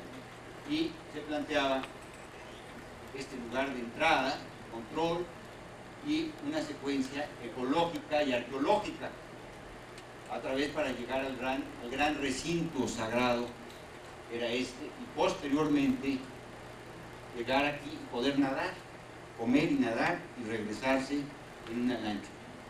Ese es el planteamiento que desafortunadamente no se ha podido hacer. Esperemos que un día hagamos este proyecto. La siguiente. La visión que teníamos del lugar, ¿verdad? Esta relación de arquitectura, ecología, arqueología, inaugura para nosotros este tema que ha sido pues, muy importante para nosotros en nuestro desarrollo intelectual, filosófico y como persona. La siguiente. La siguiente. Al mismo tiempo, ya en los años 80, principios de los 80, nos invita a estudiar la hacienda de La Pila, que nos pide hacer un parque, un centro cultural importante y desarrollar zonas que pudieran pagar la infraestructura, ¿verdad?, de este parque. Aquí se hizo el Centro Cultural Mexiquense. Este es el inicio del Centro Cultural Mexiquense. Posteriormente se hizo el Centro Cultural Mexiquense y el parque un poco se dejó simplemente con sus grandes manchones de agua, la forestación. La siguiente. Ahora que hicimos este proyecto que también inaugura para nosotros otro tema que es importante, el tema de la memoria, el tema de los museos, el tema de los centros culturales. Es otro tema que para mí ha sido importante en el desarrollo de nuestra carrera. Este museo lo hicimos con Gonzalo Gómez Palacio, que está aquí presente, ya creo que ya se fue. Pero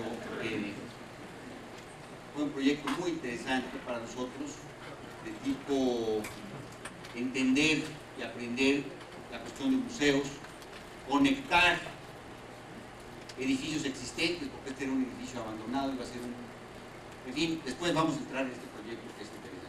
Relacionarlo con el paisaje, ¿verdad? Crear un gran centro, plaza, a manera de campus, y crear una gran atracción que creamos con el maestro Luis Mengizábal. La siguiente. La arquitectura fluye, digamos, en un diálogo muy interesante con el paisaje y con su propio exterior creado, con sus propios huecos. Este edificio para mí inaugura también esta concepción del museo, de la trayectoria del museo, ¿verdad?, de la trayectoria del aprender a través de una serie de objetos que se muestran. La siguiente. También rescatamos la hacienda de La Pila y trabajamos en el Museo de la Charrería. La siguiente. Bueno, esto nos lleva a otro museo que se hace ya en los 90s, en los fines de los 80s, principios de los 90s, es el Museo de Paquimé. Aquí precisamente se nos escogió por nuestra relación de sensibilidad con el paisaje, ¿verdad?, por la calidad y por otro lado la vulnerabilidad de las ruinas de Paquimé, que no son ruinas monumentales ni mucho menos, y que por lo tanto un museo o un centro, un edificio tradicional hubiera dado al traste con la calidad del entorno, contexto histórico, contexto natural. La siguiente.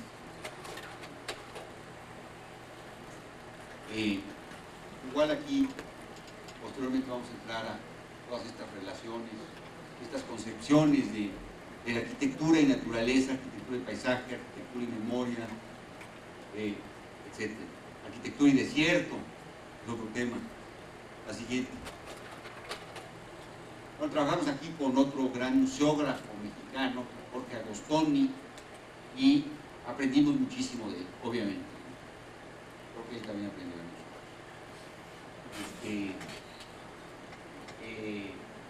La museografía de Agostoni es muy buena y tuvimos una relación y también tuvimos nuestros buenos encuentros, nuestras buenas divergencias, como debe ser todo buen proyecto. La siguiente.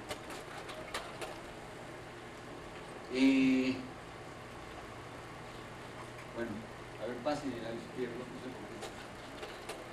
El lado derecho. No sé qué pasó aquí, son dos proyectos distintos. Los vamos a ir viendo paralelamente, para atrás. En el lado derecho, un proyecto que hicimos para rescatar el Cerro de la Estrella, a través de rescatar el santuario, donde se lleva a cabo la Pasión de Cristo, y rescatar una pirámide que hay arriba, y rescatar la ecología del Cerro de la Estrella, crear un parque deportivo. En el lado izquierdo es un proyecto que no se realizó de un museo en Cancún para la cultura maya. La siguiente. Ven ustedes, son visiones del santuario, está disolviendo, en forma de disolvencia.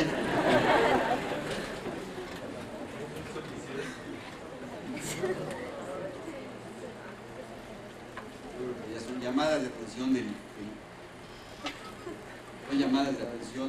aparato sobre el conferencista, ¿no? Ven ustedes esta visión que teníamos del paisaje, de recuperación, de lo que es la arqueología, hay una pirámide, hay cuevas, hay murales, hay toda una riqueza impresionante en el Cerro de la Estrella. Día a día se pierde, se ha perdido más de la mitad desde que se declaró Parque Nacional, pero todavía queda mucho, afortunadamente. Quedan 140 hectáreas, que para esta ciudad es muy importante. Esta era la visión que teníamos del santuario, la Pasión de Cristo. La siguiente. También una visión de un pequeñísimo museo de sitio, que ya se construyó, como entendido, sin nuestro proyecto, por supuesto. Este proyecto, desafortunadamente, no ha cuajado y únicamente han ocupado este plan de una forma, pues como sucede este tipo de planes maestros que quedan y después hay diversos intérpretes desafortunados. La siguiente. El museo de Cancún, la siguiente. No sé por qué se desajustó completamente todo el caso. Ahora vamos a pasar esta. Eso. Bueno, después otro tema son las casas. Es decir, no hemos hecho muchas casas, hemos hecho 3, 4, 5 casas en nuestro quehacer. Más bien ha sido público, más bien ha sido urbano, más bien ha sido paisajístico, más bien ha sido en términos de la cultura, como ustedes vieron. Pero hemos hecho algunas casas, esta es mi casa de Malinalco, y aquí hay una tesis importante que después vamos a tratar. La casa y el jardín, es decir, la casa y el huerto. Para mí, esta es la casa y esta es la casa. Las dos son casas. No hay un interior, no hay un adentro y hay una afuera. Hay una unión. Y esto lo vamos a tratar. La siguiente. Hay toda una serie de conceptos también de ecología, de captación de agua de lluvia, de reciclaje, de bioclimatismo y de paisaje, y también de arte, de sensibilidad y de contexto, digamos. La siguiente. Esta es otra casa, mi casa en la Ciudad de México, una casa urbana en 7 metros de frente, ¿verdad? En 4 pisos. La siguiente. También empiezan este tipo de obras que ahora hemos tenido más de tipo recreativo privado, del sector privado, como es el Club de Golf Malinalco. También vamos a platicar de esta relación de paisaje y de cultura. La siguiente, de genius glossum, digamos, de genio del lugar, de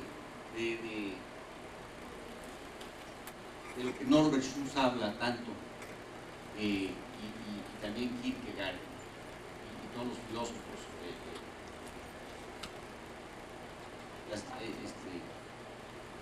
La siguiente. Luego el Malinalco también es otro proyecto interesante porque entramos a participar exclusivamente como paisajistas. Trabajamos con un arquitecto de campo de golf, con un arquitecto de la Casa Club y con un planificador que hizo el plan maestro. Es decir, nosotros participando muy concretamente en esta visión de trabajos conjuntos interdisciplinarios, que es importante que aprendamos y que Desafortunadamente en nuestro medio, en nuestras escuelas, no se ha dado. La siguiente. Otras casas que hemos hecho, por ejemplo, esta en Malinalco, a nivel de paisaje, ¿verdad? Vamos a platicar la siguiente. Ya está. Bueno, este es otro proyecto para nosotros importante, un proyecto de urbanismo, de diseño urbano y de coordinación, ¿verdad? Precisamente trabajamos con 5 despachos de arquitectos en el centro médico. Nosotros hicimos el planteamiento urbanístico y el planteamiento de diseño urbano, y un proyecto muy interesante, muy importante para mí, porque duró 7 años, 6 años, darle el seguimiento, ¿verdad? Y controlar el plan maestro hasta su final. Eso es para mí lo que es el diseño urbano. La conexión, interconexión, es el primer conjunto que se relaciona con el metro, se mete el metro adentro del edificio, el metro. Eso es diseño urbano, interconectar la ciudad. Entonces eso va a ser interesante. Y todas las condicionantes que teníamos por lo del temblor, ¿verdad? Porque era un edificio, bueno, que viene de unos antecedentes maravillosos, ¿no? De Enrique del Moral, de Villagrán García, de Yáñez, etcétera, ¿no? De grandes maestros de la arquitectura del modernismo, y que están aquí presentes y que había que cuidar hasta donde era posible dentro de las cuestiones de tipo seguridad estructural. Proyecto sumamente interesante para mí, muy complejo. La siguiente. Y hoy día, bueno, creo que definitivamente vamos a hacer una visita al centro médico, los que quieran ir, con mucho gusto, y vamos a recorrer estos jardines, ¿no? Vamos a recorrer estos espacios y estas interconexiones urbanas, peatonales, la complejidad de un centro médico de este tipo, entrada de insumos, salida de personas, inclusive pues, cadáveres, etcétera, muertos, etcétera. Es una cosa muy compleja, muy delicada de lo que es un gran centro médico de este tipo. Investigación, los problemas de seguridad que hay con relación a zonas muy difíciles de la Ciudad de México, son las zonas del centro médico, qué proponíamos, qué se hizo, etcétera, etcétera. Les puedo mostrar toda una excelente investigación social que se hizo alrededor del centro médico para este proyecto, lo que le propusimos al Seguro Social, lo que se hizo y lo que no se hizo. La siguiente. Como decía, es el primer edificio que realmente se conecta al metro, el primer conjunto. Tiene transporte colectivo eléctrico por arriba, ¿no? Nos podemos venir de la estación Indios Verdes, llegar aquí al metro, al centro médico y tomar un transporte eléctrico, ¿no? O seguir a nuestro consultorio por abajo de una arcada, ¿no? La siguiente. Hijo, otra vez. La siguiente, vamos a seguir por el lado derecho. Los jardines estos están encima de un estacionamiento precolado. Todos los sistemas aquí se hicieron precolados. Técnicamente y tecnológicamente también es un proyecto muy interesante, ¿verdad? Que vayan pasando al lado derecho. Otros proyectos de diseño urbano más grandes no hemos realizado es este proyecto de el río Topochico de Monterrey. Son 6 kilómetros, 7 kilómetros de un río que queda en una zona muy rica ecológica, que va paralela a una zona industrial muy importante en Apodaca, ¿no? Y que está cerca del aeropuerto. Aquí planteábamos todo un planteamiento de usos del suelo, de integración urbanística al paisaje y de uso del paisaje como una forma de integrar la ciudad y de formar la ciudad, de hacer la ciudad, ¿no? Así que vamos a entrar también en este proyecto interesante no construido. La siguiente. La siguiente. La siguiente. Bueno, otros proyectos que hemos hecho en Monterrey, parcialmente construidos, como este, que quedó así.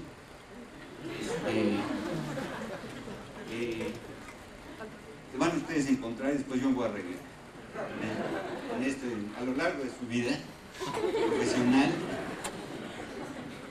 Es un proyecto muy ambicioso de la administración de Sócrates Rizo en Monterrey. Era un proyecto de 800 hectáreas o cerca de 20,000 viviendas, y se planteaba la entrada a la ciudad nueva, anexa a Monterrey, y se nos dio todo el proyecto de tipo paisajístico. Vamos pasando el aire.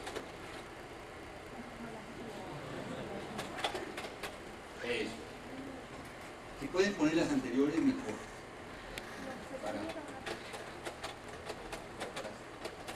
Eso, ahí está. Y la otra de la derecha, dale para acá. Sí. Eso, ese es uno. Pero ustedes se planteaba la entrada a una ciudad nueva de 500 hectáreas, de 20,000 casas, casi 100,000 gentes, y se planteaba este símbolo, ¿verdad?, que era una flecha que nos conecta hacia la ciudad, ¿no? La flecha también se utiliza para hacer en un futuro una certificación de transporte, y que llegara los autobuses de la ciudad se conectaran aquí, se interconectaran con la ciudad, esta nueva que se llama Solidaridad, extrañamente, ¿verdad? Por eso creo que no se acabó. Entonces, pasen la siguiente. Bueno, se hizo una labor aquí muy interesante de rescate de la flora de Monterrey. Todas estas yucas que ustedes ven, iban a llegar los bulldozers irremediablemente sobre ellos, porque en Monterrey los consideran basura, ¿verdad? O sea, el desierto no vale nada. Entonces nosotros rescatamos más de 1,000 de estas yucas, de 200 años, de 100 años, de 50 años. Y rescatamos estas otras cactáceas que ustedes ven, son magueyes. Aquí está una persona, ven ustedes la escala, ¿verdad? Rescatamos cerca de 5,000 cactáceas, ¿no? Y simplemente las pusimos encima de esta rampa que se vuelve la flecha, ¿no? La siguiente. Luego también, aquí por ejemplo, trabajamos con muchos arquitectos también de Monterrey. Oscar Bulnes, el urbanista, se me pasa su nombre, etcétera. Vamos a ver este proyecto que es interesante. Y ven ustedes cómo se maneja una flora y un paisaje, una serie de plazas y jardines públicos, ya totalmente ligados a la ecología, ¿no? El huizache, el mezquite, los pirules, etcétera. Y esto da una conexión, una facilidad. En fin, vamos a pasar a la siguiente, lo que es el área verde. También planteamos el centro urbano de la ciudad, una serie de edificios que obviamente nosotros no íbamos a hacer, pero que se planteaban precisamente que se centro urbano, para que lo hicieran arquitectos de distintas formas, es decir, y orientaciones, los colores de distintos usos del suelo. Un parque lineal conectado. La siguiente. Bueno, este otro proyecto. En este proyecto trabajamos para un concurso con Félix Sánchez, de un desarrollo de golf con unos hoteles. Trabajamos conjuntamente el Plan Maestro con Félix y su equipo en una relación que hemos tenido desde hace más de 30 años de amistad y trabajo. La siguiente. Ustedes lo que se planteaba, y vamos a hablarlo brevemente. En Panamá, un concurso que hicimos en Panamá recientemente, hace unos 3 o 4 años, cuando estábamos todos sin trabajo aquí en México en el 95. La siguiente. Este es otro concurso que hicimos de diseño urbano para Cuernavaca, para el grupo ICA. No sé eso. La siguiente. Este es otro proyecto de tipo urbanístico también, de tipo paisajístico, que estamos desarrollando en Querétaro, el replanteamiento de la hacienda del Campanario, prácticamente un campo de golf, con una serie de usos del suelo, como realmente crear una especie de vestíbulo urbano de desarrollo a través de una serie de usos del suelo. En este proyecto, es un proyecto obviamente a mediano plazo, digamos, lo estamos trabajando. La siguiente. Estas son las mediciones de este proyecto, lo realizamos el año pasado. La siguiente. Algunas de las plazas de acceso, nosotros en un parque lineal. La siguiente. Estos otros proyectos no realizados en Monterrey, de un parque, dentro de un centro urbano nuevo, se llama Centro Urbano Norte. La siguiente. La siguiente. La siguiente. Otro proyecto no realizado, aquí en el periférico, donde está la COBE, está la famosa iglesia del periférico, un proyecto que hicimos en la época de Camacho Solís, no realizado, en terrenos que eran de la Secretaría de la Defensa. Desafortunadamente no se realizó este proyecto, un proyecto pequeño de un parque urbano pequeño que ligaba el Parque Lira hasta el periférico. La siguiente, no vamos a entrar en la explicación de este proyecto. Es un proyecto muy interesante, digamos, de pequeño parque urbano. La siguiente. Proyecto realizado en conjunto con Augusto Álvarez y su equipo. Nosotros hicimos el plan maestro de todos los espacios exteriores del Centro del Grupo Nacional Provincial.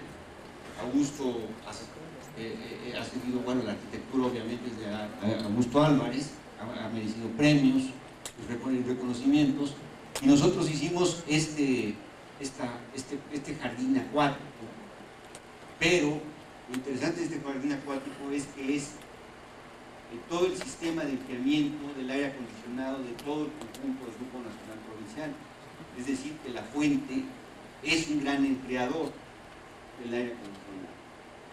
Y pensaba, por supuesto, hacer una gran mole, ¿no? Trabajamos con ella. La siguiente. Otros jardines no realizados del Centro Grupo Nacional Provincial. La siguiente.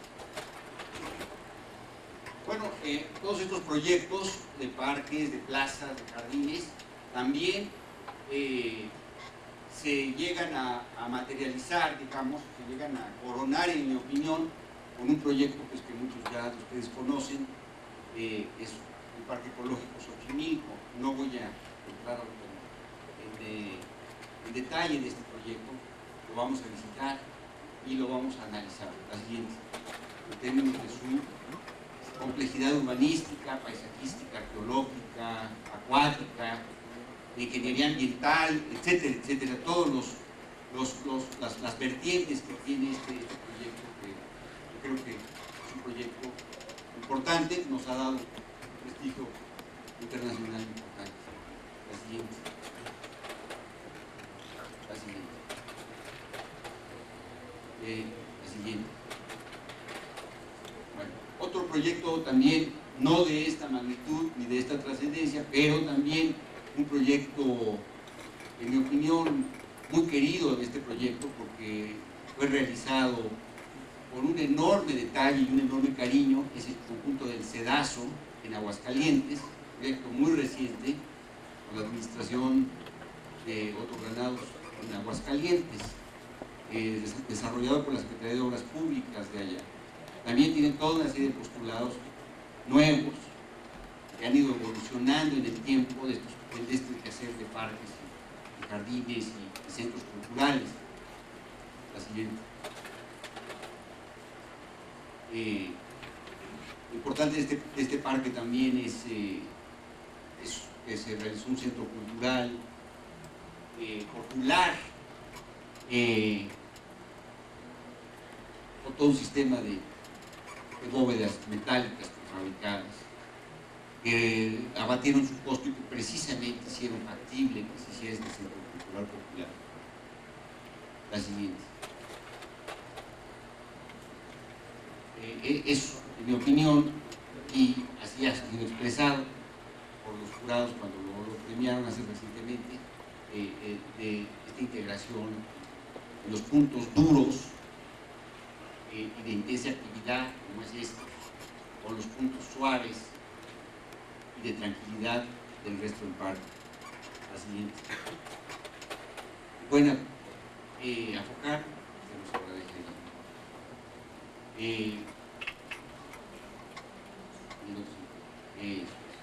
Aquí hay cosas interesantes, no solamente lo que se ve, sino lo que está abajo. Abajo de este puente hay todo un sistema de limpieza de las basuras, los arrastres hidráulicos de los ríos que llegan. El problema que tenemos aquí, lo vemos aquí en Ansaldo, no se ha resuelto en México, en la Ciudad de México, pero aquí está resuelto, y que son modelos operativos que se pueden ir a ver ya documentados perfectamente, ir a ver los plantas de tratamiento, etcétera, etcétera. Son 17 hectáreas de agua recuperadas en Aguascalientes, en un lugar donde no llueve más de 300 milímetros al año, ¿no?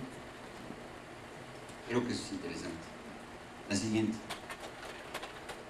Otro parque, en un contexto todavía más pobre, más marginal, prácticamente lumpen, unas zonas de rellenos sanitarios. Se recuperó también en Aguascalientes este otro parque, llamado Parque México, en donde recuperamos este lago y además otras 90 hectáreas de antiguos minas de la ciudad. Este parque ya se construyó y se construyó con su planta de tratamiento de aguas negras y está en una zona verdaderamente muy pobre de Aguascalientes. La siguiente, pero vean ustedes, bueno, esto es cómo encontramos el lugar, y afocan, que los agradezco. Así encontramos el lugar, así encontramos el sitio, en su origen. La siguiente. Este es el parque ya construido, y se apagan las luces, se podría ver todavía mejor, porque ya estas son las últimas.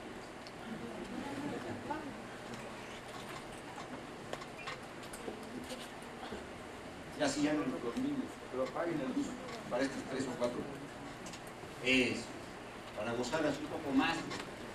Vean ustedes el parque, bueno, realmente flota, en mi opinión, el paisaje se conecta con el cielo de una forma muy, muy bonita, muy bella.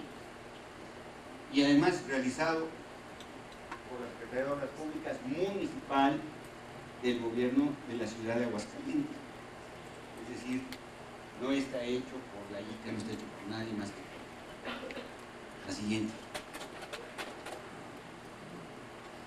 Otras partes del parque. Vean ustedes el contexto con donde está este parque. Prácticamente es un anfiteatro de pobreza, pero hay esta riqueza y inmediatamente se puede sentir el nivel de mejoramiento ambiental de la zona. Entonces, este parque se acaba de abrir hace un año y estas fotos se tomaron muy, muy recientemente. Así, otra vez el parque. Entonces, aquí todas las zonas a la derecha de rellenos sanitarios, todavía inclusive está en operación de rellenos sanitarios. La siguiente. Los lugares para días de campo, el centro social que hay allá arriba, ¿verdad? El lago, cómo funciona la planta de tratamiento.